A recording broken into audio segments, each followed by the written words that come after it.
నమస్కారం ఘంటారావానికి స్వాగతం. ముందుగా ప్రధానాంశాలు. ఎన్నికల్లో అల్లర్లపై సిట్ ప్రాథమిక నివేదిక సిద్ధం. సాయంత్రం డీజీపీకి అందించనున్న ప్రత్యేక విచారణ బృందం.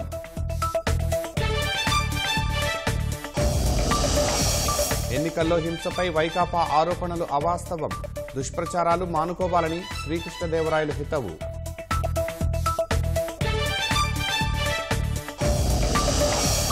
బెంగళూరు రేవ్ పార్టీలో పట్టుబడ్డ తెలుగు టీవీ నటీనటులు.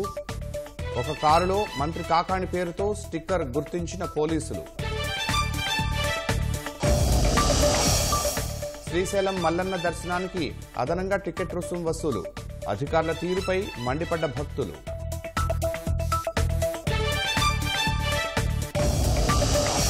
హెలికాప్టర్ కుప్పకూలి ఇరాన్ అధ్యక్షుడు దుర్మరణం. ప్రమాదంలో విదేశాంగ మంత్రి గవర్నర్ కన్నుమూత.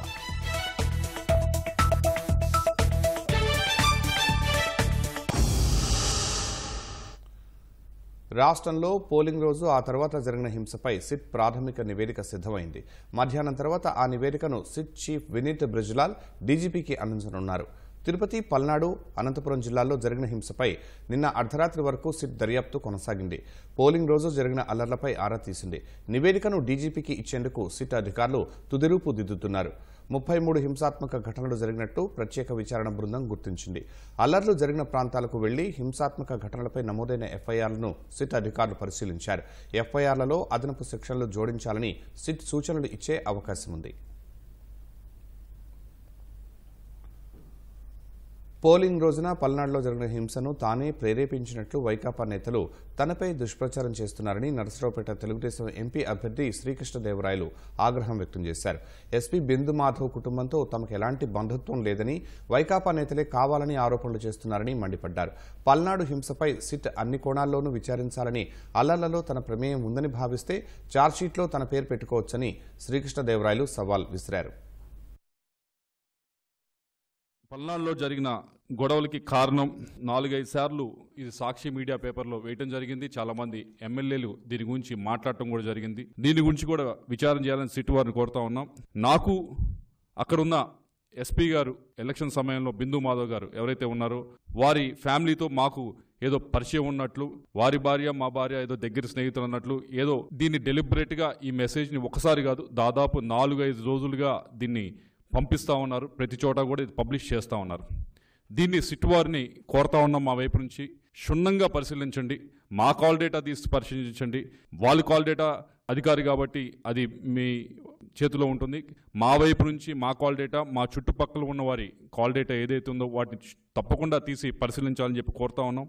బిందు మాధవ్ గారి ఫ్యామిలీ పైన ఏ విధంగా ఏదో నిరాధారమైన ఆరోపణలు చేస్తూ ఉన్నారో, ఏదో మాకు వారికి సంబంధం ఉందని, ఇది పూర్తి అవాస్తవం. ఏదో దీని గురించి తప్పించుకొని చేయొచ్చు. అలా కాకుండా నేనే సిట్ వారిని లెటర్ రాస్తా ఉన్నా, అయ్యా మా ఫ్యామిలీ వైపు నుంచి కానీ వాళ్ళ ఫ్యామిలీ వైపు నుంచి కానీ ఏమైనా పరిచయం ఉంటే దయచేసి ఇప్పుడు కాదు, ఈ నెల రోజుల నుంచి కాదు, గడిచిన 4-5 సంవత్సరాల నుంచి ఏమైనా పరిచయం ఉన్నా, ఇప్పుడు కలిసినా, ఇప్పుడు ఫోన్లో మాట్లాడినా దయచేసి అది బయట పెట్టాలని చెప్పి కోరుతా ఉన్నాను.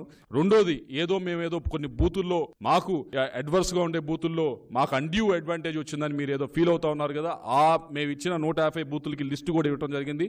వాటిని సిట్ వారు దర్యాప్తు చేసి మాకేమైనా అన్డ్యూ అడ్వాంటేజ్, మేము చెప్పిన సెన్సిటివ్ బూత్స్లో ఎక్కువ సెక్యూరిటీ పెట్టి మాకేమైనా అడ్వాంటేజ్ ఇచ్చారో లేదో ఒకసారి అది కూడా పబ్లిక్ డొమైన్లో పెట్టాలని కోరుతా ఉన్నా. అలాగే పోలింగ్ రోజు ఏదో మేము చెప్తేనే అధికారులు అటు కదిలారని చెప్తా ఉన్నారు కాబట్టి దయచేసి మా కాల్ డేటాను తీసుకొని, మాదే కాదు మా చుట్టుపక్కల ఉన్న ఆ రోజు మాతో కారులో ప్రయాణిస్తున్నా, మా వెనకమాల కారులో ప్రయాణిస్తున్నా ఎవరినైనా కాల్ డేటా తీసుకుని, ఎవరినైనా ఏ అధికారినైనా ఎస్ఐ నుంచి పైదా ఐజీ దాకా ఎవరినైనా మేము ప్రలోభాలు గురి చేస్తే, మేము ఎవరినైనా పుష్ చేస్తే, ఎవరినైనా ఇబ్బంది పెడితే తప్పకుండా వాటిని కూడా పబ్లిక్ డొమైన్లో పెట్టాలని చెప్పి కోరుతూ సిట్ వారిని ఏదైతే ఇన్వెస్టిగేషన్ చేస్తూ ఉన్నారో వాటిని లోతులోకి వెళ్ళి పరిశీలించి వీటన్నిటిని కూడా పబ్లిక్ డొమైన్కి తీసుకురావాలని కోరుతూ, మరొక మీరు ఏదో అపోహలకు తావివ్వకుండా సిట్వారు ఇన్వెస్టిగేషన్ చేస్తూ ఉన్నారు, వాటిని ఒకసారి క్షుణ్ణంగా మీరు కూడా పరిశీలించి దాని తర్వాత ఏదైతే సాక్షి వైపు నుంచి కానీ వైఎస్ఆర్ కాంగ్రెస్ పార్టీ వైపు నుంచి కానీ చేస్తున్న దుష్ప్రచారాన్ని మీరందరూ కూడా నాకు తెలిసి నమ్మరని చెప్పి, అయినా కూడా ఒకసారి మీరు దీన్ని పరిశీలించాలని చెప్పి పల్నాడు ప్రజలందరినీ కూడా కోరుతా ఉన్నాం. ఇంత డ్యామేజ్డ్గా మా పైన ఇలా రోజు కూడా వ్యక్తిగత హననం చేయడానికి ప్రయత్నిస్తూ ఉన్నారు. కులాన్ని ఆపాదించో లేకపోతే ఆఫీసర్స్ ఇన్ఫ్లుయెన్స్ చేసామని చెప్పో ఇలా ఈ విధంగా రాస్తా ఉన్నారు. ఇది క్షుణ్ణంగా పరిశీలించి ఇది పబ్లిక్లో తీసుకురామని చెప్తా ఉన్నాం. వన్స్ పబ్లిక్లోకి వచ్చిన తర్వాత మాత్రం తప్పకుండా దానిపైన నేను వేయవలసిన కేసు తప్పకుండా ఏదైతే పరువు నష్టదావా వేయాలో ఇంకోటి వేయాలో ఆలోచించి మా లాయర్స్తో మాట్లాడి తప్పకుండా చేస్తాం. శ్రీశైలం శ్రీ బ్రహ్మరాంబ మల్లికార్జున స్వామి ఆలయంలో దర్శనానికి అదనపు టికెట్ రుసుం వసూలు చేస్తున్నారని భక్తులు అసహనం వ్యక్తం చేశారు. అభిషేకం టికెట్తో పాటు తీసుకోవలసిన అదనపు టికెట్ల బుకింగ్ దేవస్థానం సైట్లో నిలిపివేశారని తెలిపారు. ఆన్లైన్లో 500 రూపాయల అదనపు టికెట్ లేకపోవడంతో క్యూ లైన్లో వచ్చిన భక్తులు 300 రూపాయల టికెట్లు 2 తీసుకోవాలని సిబ్బంది ఒత్తిడి చేస్తున్నారని వాపోయారు. ఉచిత, శీఘ్ర, అతి శీఘ్ర దర్శన క్యూ లైన్లు భక్తులతో కిటకిటలాడుతున్నాయి. ప్రత్యేక దర్శన టికెట్లు తీసుకున్న వారు గంటల తరబడి క్యూ లైన్లో వేచి ఉన్నారు. వెబ్సైట్లో మార్పులు, కొత్త నిర్ణయాలతో అధికారులు ఇబ్బందులు పెడుతున్నారని భక్తులు ఆవేదన వ్యక్తం చేస్తున్నారు. సార్ ఎవరి టికెట్ వాళ్ళకి ఇచ్చేయండి. ఫాస్ట్ చెకింగ్ అయిపోతుంది. ఎవరి టికెట్ వాళ్ళు షేర్ చేసుకోండి సార్. దయచేసి ఎవరి టికెట్ వాళ్ళు షేర్ చేసుకోండి. ఫాస్ట్ చెకింగ్ అయిపోతుంది.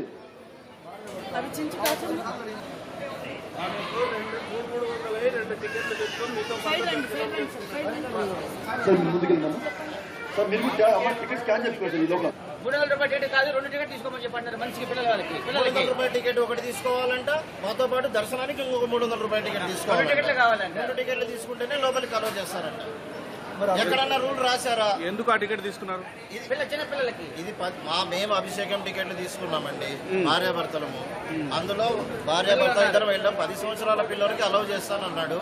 10 సంవత్సరాల పిల్లోడు కాదు అన్నాడు. 10 సంవత్సరాల బాబుకి 300 రూపాయల టికెట్ అన్నాడు. 300 రూపాయల టికెట్ తీసుకున్నాను నేను. మరి ఇప్పటికి మళ్ళీ ఇంకొక 300 రూపాయల టికెట్ తీసుకుంటేనే అక్కడ కూర్చొని ఇస్తాడంట, అక్కడ లోపలికి అలౌ చేయనిస్తాడంట. ఇది ఎక్కడ కొత్త రూల్స్ అండి? నాకు మీరు ఎక్కడన్నా డిస్ప్లే చేశారా? వేరే display somewhere. I did not see anything అండి. మా పిల్లలు 2 వచ్చినారండి. మేము ఫ్యామిలీ టికెట్ బుక్ చేసుకున్నాము. చేసుకుంటే 300 రూపాయలు తీసుకోమన్నారు. పిల్లలకి తీసుకున్నాం. తీసుకోమని చెప్తున్నారండి. మా పిల్లగాడికి 2 టికెట్లు తీసుకోవాలి. 300 రూపాయల టికెట్లు 2 తీసుకోమన్నారు. ఈ లోనికి వచ్చినాక ఇక ఈ ఘటనపై మరింత సమాచారం మా ప్రతినిధి శ్యామ్ అడిగి తెలుసుకున్నాం. శ్యామ్, ఇంకా పరిస్థితి అలానే ఉందా? అధికార తీరుపై భక్తులు ఏమంటున్నారు? శర్మ, రాత్రి నుంచి శ్రీశైలం దేవస్థానం పరిధిలో ఈ టికెట్లకు సంబంధించిన గోల్మాల్ నడుస్తోంది. దీంట్లో పెద్ద ఎత్తున అవకతవకలు జరుగుతున్నాయని చెప్పి ఆరోపణలు వినిపిస్తున్నాయి. నిన్న సాయంత్రం నుంచి అభిషేకం టికెట్లు, యాక్చువల్ గా అభిషేకం టికెట్లు దంపతులకి అభిషేకం టికెట్లు జారీ చేస్తారు. ఎవరైనా కానీ ఆన్లైన్ లో వీటిని కొనుగోలు చేయాల్సి ఉంటుంది. ఒక్కో అభిషేకం టికెట్ ధర 1500 రూపాయలు ఉంటుంది. దంపతులతో పాటు ఎవరైనా వెళ్ళాలంటే, వారి పిల్లలు గాని బంధువులు గాని వెళ్ళాలంటే ఆన్లైన్ లోనే వారి పేరు మీద మరో 500 రూపాయలు ఎక్స్ట్రా చెల్లిస్తే, ఒక్కొక్కరికి 500 రూపాయలు ఎక్స్ట్రా చెల్లిస్తే మరో టికెట్ మంజూరు చేస్తారు. అయితే ఈ అదనంగా ఇచ్చే టికెట్లని అధికారులు నిలిపివేశారు. ఈ అధికారులు ఈ టికెట్లు నిలిపివేయడంతో భక్తులందరూ కూడా మేము ఏ విధంగా వెళ్ళాలి, అభిషేకం మా బంధువులు వెళ్తున్నారు, వారితో పాటు మేము వెళ్ళాలంటే ఏ విధంగా వెళ్ళాలని చెప్పి అధికారులు నిలదీశారు. నిలదీయడంతో వారు వెంటనే ఆన్లైన్ లో ఇవి లేవు, ఒకవేళ మీరు వెళ్ళాలంటే 300 రూపాయల టికెట్లు, సాధారణంగా ఇచ్చే 300 రూపాయల టికెట్లు 2 కొనుగోలు చేయాలి. 2 కొనుగోలు చేస్తే మిమ్మల్ని లోపల పంపిస్తామని చెప్పి అధికారులు కొత్త పాట పాడుతున్నారు. అంటే వెబ్సైట్ లో తీసుకోవాలంటే 500 రూపాయలతో ఒక టికెట్ సరిపోతుంది. ఇప్పుడు వెబ్సైట్ లో ఈ టికెట్లు, అదనపు టికెట్లు లేకపోవడంతో సాధారణ టికెట్లు 300 రూపాయలు 2 తీసుకోవాలి. అంటే 600 రూపాయలకు కొనుగోలు చేయాల్సి ఉంటుంది. అంటే ఒక్కో భక్తుడు అదనంగా 100 రూపాయలు ఎక్కువగా చెల్లించాల్సి ఉంటుంది. దీని మీద వివరణ అడగడానికి మనం అధికారులను సంప్రదించాము. అధికారులు మాకు తెలియదని చెప్పి అధికారులు చెప్తున్నారు.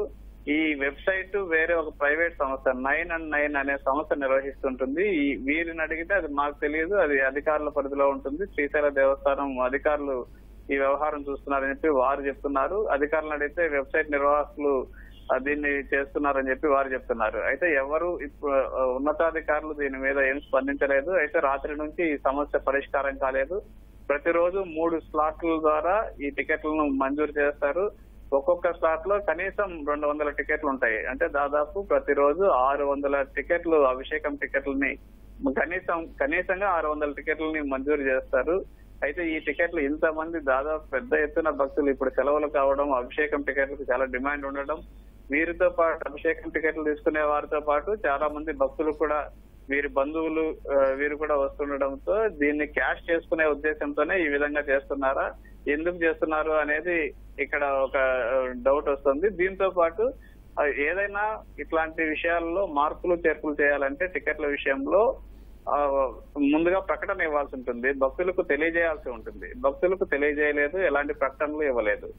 దీనికి తోడు ఇప్పుడు కోడ్ అమల్లో ఉంది, ఎన్నికల కోడ్ అమల్లో ఉంది. ఎన్నికల కోడ్ అమల్లో ఉన్నప్పుడు ఎట్లాంటి కొత్త నిర్ణయాలు తీసుకోకూడదు. కొత్త నిర్ణయాలు తీసుకోవాలంటే అది ఎలక్షన్ కమిషన్ పర్మిషన్ తీసుకోవాల్సి ఉంటుంది. ఈ ఎన్నికల సమయంలో కోడ్ అమల్లో ఉన్న సమయంలో ఏ విధంగా ఇట్లాంటి నిర్ణయాలు తీసుకుంటారని చెప్పి భక్తులు నిలదీస్తున్నారు. అయితే దీని మీద ఈవో మనకు అందుబాటులో లేరు. బహుశా ఈవో ఏదో మీటింగ్ ఉందని చెప్పి ఆయన వెళ్లారని అధికారులు చెప్తున్నారు. ఈవో వచ్చిన తర్వాత దీని మీద క్లారిటీ వచ్చే అవకాశం ఉంది. మొత్తానికైతే ఈ విషయంలో ఈ టికెట్ల అభిషేకం టికెట్లు, అభిషేక అనంతర టికెట్ల విషయంలో అయితే ఒక గందరగోళం, ఒక గోల్మాల్ జరుగుతుందని మాకు భక్తులు చెప్తున్నారు, భక్తులు ఆరోపిస్తున్నారు. దీన్ని సాధ్యమైన తొందరగా పరిష్కరించాలని కూడా భక్తులు కోరుతున్నారు. శ్యామ్, అదనపు 500 రూపాయల టికెట్ ను రద్దు చేసి ఎంతకాలమైంది? అప్పటి నుంచి ఇలాగే కొనసాగుతుందా? నిన్న సాయంత్రం నుంచి రద్దు చేసినట్లుగా భక్తులు మన దృష్టికి తీసుకొచ్చారు. నిన్న సాయంత్రం వరకు కూడా ఆన్లైన్ లో ఈ 500 రూపాయల టికెట్లను విక్రయించారు. ఈ 1500తో పాటు దంపతులకు 1500 రూపాయల టికెట్లు, అభిషేకం టికెట్లు విక్రయించిన తర్వాత వారితో పాటు ఎంతమంది ఉంటే అంతమందికి ఒక్కొక్కరికి 500 రూపాయల టికెట్లు విక్రయించారు. నిన్న సాయంత్రం నుంచినే ఈ సమస్య వచ్చింది. అయితే వెబ్సైట్ లో మార్పులు చేశారు అని చెప్తున్నారు. వెబ్సైట్ లో ఎందుకు మార్పులు చేశారు, ఎవరు మార్పులు చేశారు అడిగితే ఎవరు కూడా సమాధానం చెప్పడం లేదు. మాకు తెలియదు అని చెప్పి ఒక ప్రైవేట్ సంస్థ చెప్తుంది.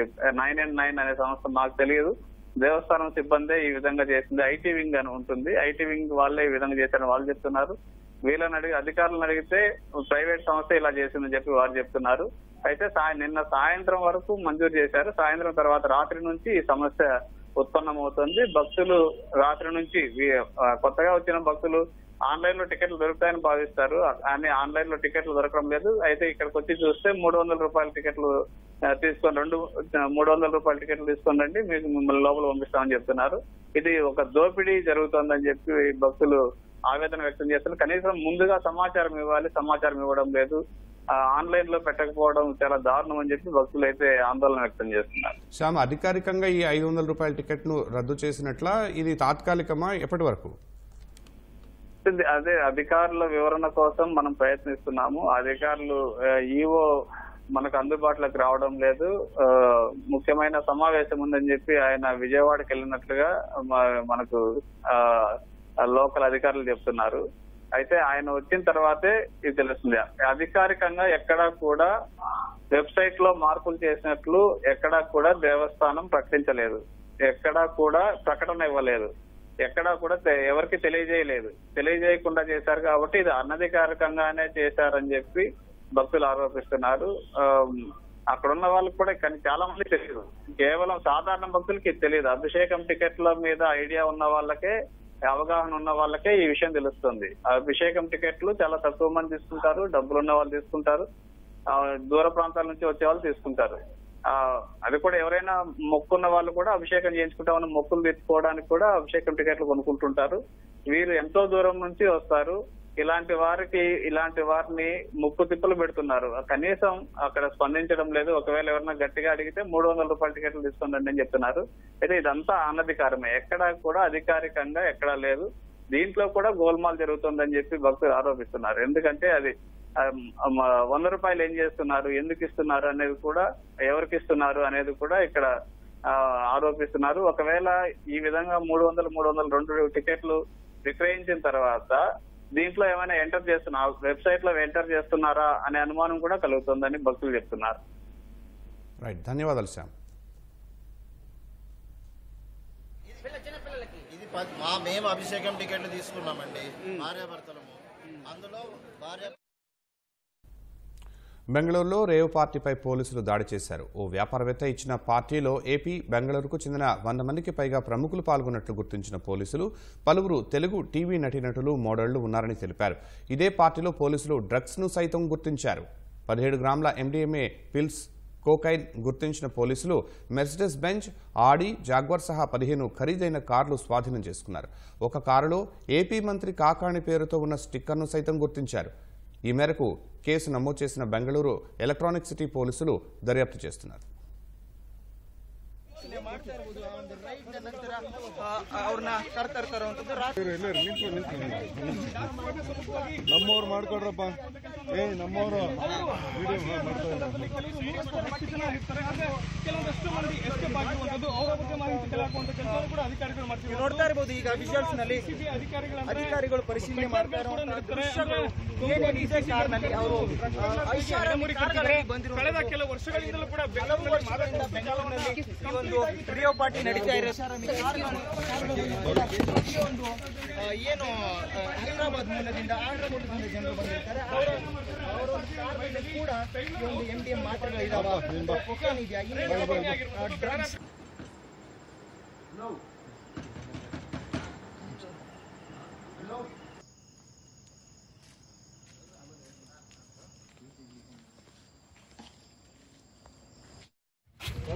long press madam ಹೊಸ ಗಾಡಿ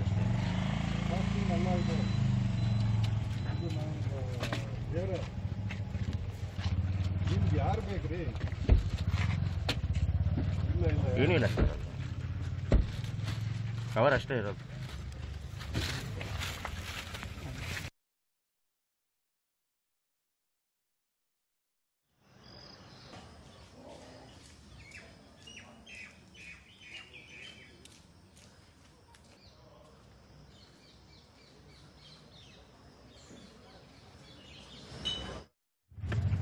ಇದಾ ಮೊಬೈಲ್ ಕೊಡಪ್ಪ ಇಲ್ಲ ಕವರ್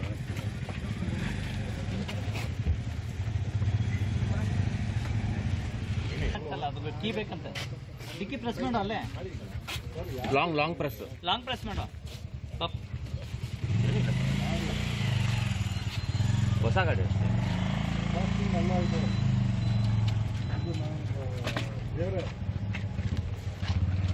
ಯಾರು ಬೇಕ್ರಿ?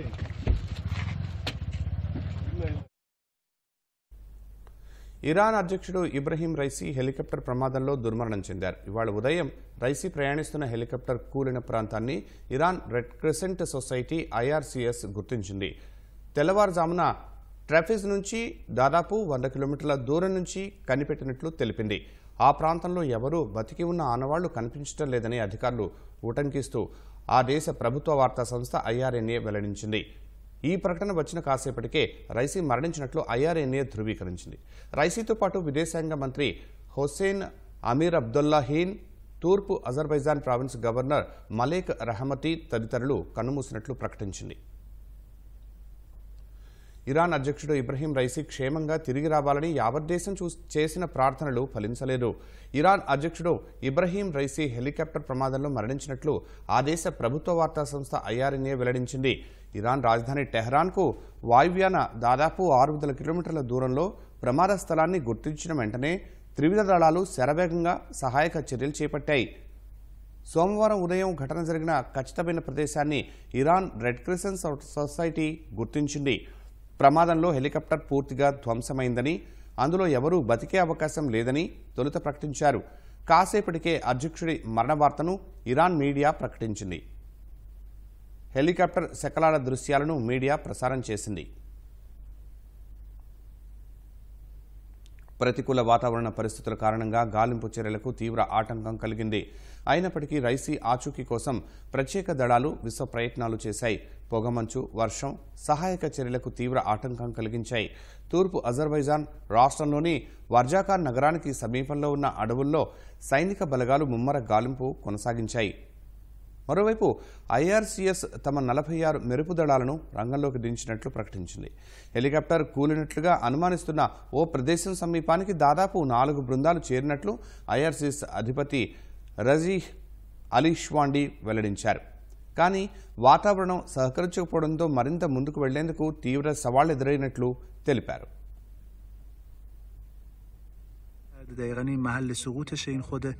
بالگرده که سقوط کرده و الان دارین اینجا تصاویرشو میبینین. این تصاویر توسط پهپادهای جمعیت هلال احمر که جزء داوطلبین ما هستن تهیه شده و الان دارین اینجا شما میبینید که متاسفانه بالگرد به این سبک به این شکل تو منطقه سقوط کرده.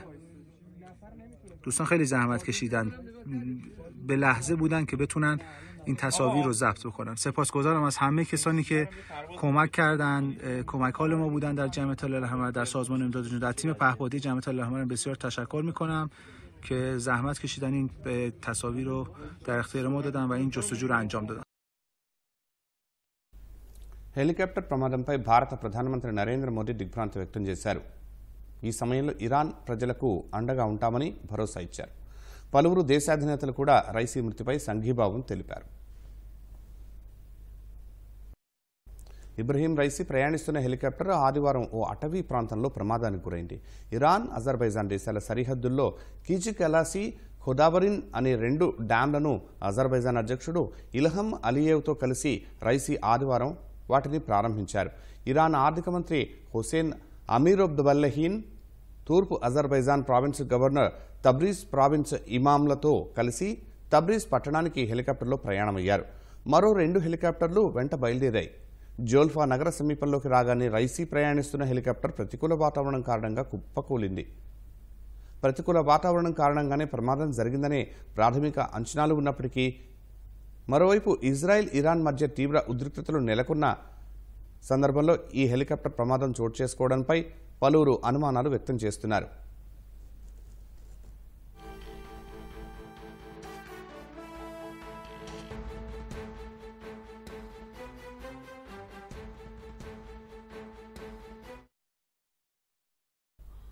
సార్వత్రిక ఎన్నికల పోలింగ్ కొనసాగుతోంది. 6 రాష్ట్రాలు, 2 కేంద్రపాలిత ప్రాంతాల్లోని 49 నియోజకవర్గాల్లో జరుగుతున్న ఓటింగ్ జరుగుతూ ఉండగా చాలా పోలింగ్ బూత్ల వద్ద ఓటర్లు భారీగా బారులు తీరారు.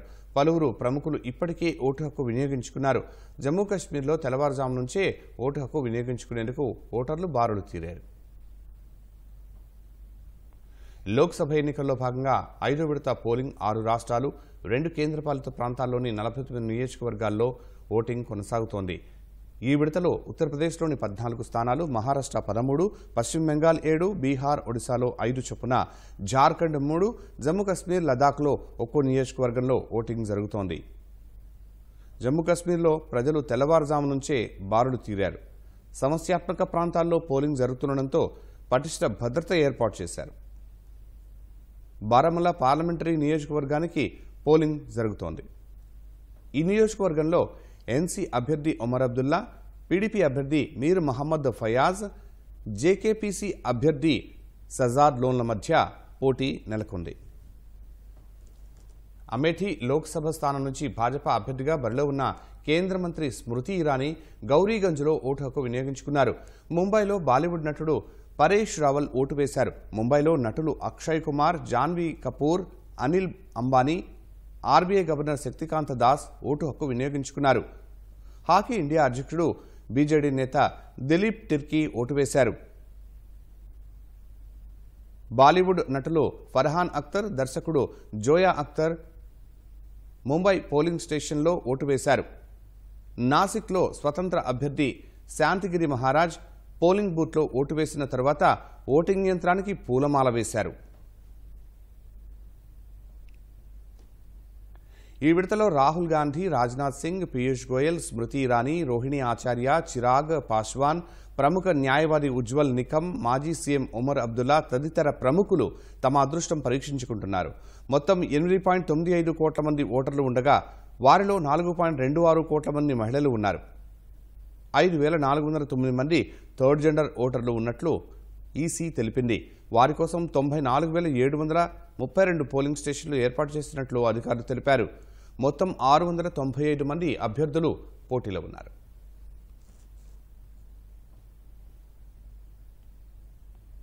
ఎన్నికల ప్రచారంలో భాగంగా పూరి చేరుకున్న ప్రధాని నరేంద్ర మోదీ జగన్నాథ ఆలయంలో ప్రత్యేక పూజలు చేశారు. అనంతరం పూరిలో భాజపా అభ్యర్థులకు మద్దతుగా రోడ్ షో నిర్వహించారు. పూరిలోని గ్రాండ్ రోడ్లోని మ్యారేజ్ కోర్ట్ స్క్వేర్ నుంచి మెడికల్ స్క్వేర్ వరకు మోదీ భారీ ర్యాలీ చేశారు. రోడ్డుకు ఇరువైపులా వేలాది మంది ప్రజలు కమలం గుర్తును పట్టుకుని మోదీ మోదీ అని నినదించారు. వారికి అభివాదం చేస్తూ మోదీ ముందుకు సాగారు. మోదీ రోడ్ షోలో సందర్భంగా ఎటువంటి అవాంఛనీయ సంఘటనలు జరగకుండా పోలీసులు భారీ భద్రత ఏర్పాటు చేశారు. రోడ్ షో అనంతరం మోదీ అంగుల్గేట్లో భారీ బహిరంగ సభలో పాల్గొంటారు. ఆ తర్వాత కటక్ సభలోనూ మోదీ పాల్గొంటారు. ఎన్నికల కోడ్ పేరుతో అధికారులు ప్రజా సమస్యను గాలికి వదిలేశారని సిపిఎం రాష్ట్ర కార్యదర్శి సభ్యుడు సిహెచ్ బాబురావు మండిపడ్డారు. విజయవాడలోని పలు కాలనీల్లో పర్యటిస్తూ ప్రజలు ఎదుర్కొంటున్న సమస్యలను అడిగి తెలుసుకున్నారు. ఎన్నికల కోడ్ సాకుతో నగరంలోని అభివృద్ధి పనులను నిలిపివేయడం సరికాదన్నారు. తక్షణమే నగరంలోని ప్రజా సమస్యలపై అధికారులు దృష్టి సారించి పరిష్కరించాలని డిమాండ్ చేశారు. ఎన్నికల కోడ్ అని చెప్పారు. అత్యవసర పనులు చేయడానికి ఎన్నికల కోడ్తో సంబంధం ఏమీ లేదు. అది నిరంతరం పనులు జరగాల్సిందే. ఎన్నికల కోడ్ వచ్చిందని కరెంటు బిల్లు ఆపారా? ఎన్నికల కోడ్ వచ్చిందని ఇంటి పన్ను కట్టించుకోవడం ఆపుతున్నారా? ఎన్నికల కోడ్ ఉందని ప్రభుత్వం ఏ పన్ను వసూళ్లు ఆపారు? పనులు చేయటాన్ని ఎందుకు ఆపాలి? ఎన్నికల్లో డబ్బు పంచడానికి మాత్రం ఈ పార్టీల దగ్గర డబ్బు ఉంది. అదే ప్రజలకి సంక్షేమం అందించడానికో, ప్రజలకి సేవ చేయటానికో, ప్రభుత్వం నుంచి ఇవ్వటానికో దానికి మాత్రం డబ్బు కదువైపోతా ఉంది. రాబోయే కాలంలో అప్రమత్తంగా ఉండాలి. ఇప్పటికే భారాలు పెరిగిపోతా ఉన్నాయి. చెత్త పన్ను ఎన్నికల ముందు జనం తిరగబడుతున్నారని ఆపి మళ్ళీ ఇప్పుడు అధికారులు వెంటనే చెత్త పన్ను వసూలు చేయమని ఆదేశాలు ఇచ్చారు. ఒకవైపున చెత్త వాహనాల డ్రైవర్లు జీతాలు అందక వాళ్ళు సమ్మె చేస్తూ ఉంటే పట్టించుకునే నాదులు లేడు. ఎన్నికల్లో ఓట్లకు డబ్బులు పంచడానికి ఉన్నాయా? పనిచేసిన దానికి జీతాలు ఇవ్వడానికి డబ్బు లేవా? డబ్బు లేకపోతే అధికారులు ఏం చేస్తున్నారు? ప్రజాప్రతినిధులు ఏం చేస్తున్నారు? పెత్తనం చేయడం కోసం మాత్రం ప్రజాప్రతినిధులు ఉంటారా? సమస్యలు వస్తే పట్టించుకోరా? అందుకనే వీటన్నిటికీ పరిష్కారం చూపాలి. సిపిఎం నిత్యం ప్రజలకు అందుబాటులో ఉండి మా పోరాటాలు, మా సేవ, సమస్యలు తెలుసుకోవటం, ప్రభుత్వాల మీద ఒత్తిడి చేయడం చేస్తూనే ఉంటాం. వైఎస్ఆర్ జిల్లా పులివెందుల నియోజకవర్గంలోని చక్రాయపేట మండలం మారేళ్లమడకు చెందిన రైతుల పొలంలో కొందరు దుండగులు 110 మామిడి చెట్లు నరికి పారిపోయారు. కాపుకొచ్చిన చెట్లు నరికేయడంతో రైతులు బొజా వాసుదేవరెడ్డి, యోగేశ్వరరెడ్డి కంటతడి పెట్టుకున్నారు.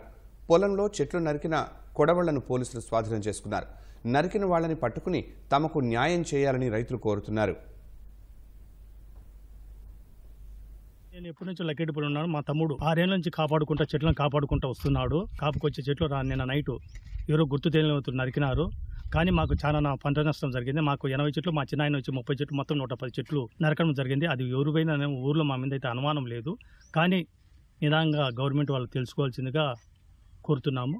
మాకు అయితే నష్టపరిహారం సుమారుగా జరిగింది 9 లక్షల దాకా. మాకు ఏదైనా గవర్నమెంట్ తరఫున సహాయం కావాలని కోరుతున్నాము గవర్నమెంట్ను. కర్నూలు జిల్లా ఆదోని మండలం ఇస్వీలో కలుషిత నీరు తాగి 30 మంది అస్వస్థతకు గురయ్యారు. బాధితులను ఆదోని ప్రభుత్వ ఆసుపత్రికి తరలించి చికిత్స అందిస్తున్నారు. గత వారం నుంచి గ్రామంలో కలుషిత నీరు సరఫరా అవుతుందని, వాటిని తాగటం వల్ల అనారోగ్యం బారిన పడుతున్నామని స్థానికులు ఆవేదన వ్యక్తం చేశారు. అధికారులు స్పందించి మంచినీటిని సరఫరా చేసి ప్రజల ఆరోగ్యాలు కాపాడాలని గ్రామస్తులు కోరుతున్నారు. పచ్చగా నీళ్ళు ఏమంటే బోర్ నీళ్ళు పడవ మాకు బోర్లో నీళ్ళు సబాలేవని ఇంకా అన్ని ఇవే తాగేదని అవే నీళ్ళు తాగుతారు.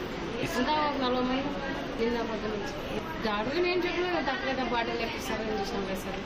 ఒక ఆయన సీరియస్ అంటే చంద్రశేఖర్ డాక్టర్ ఇట్లా జ్వరం వచ్చి ఎక్కి 100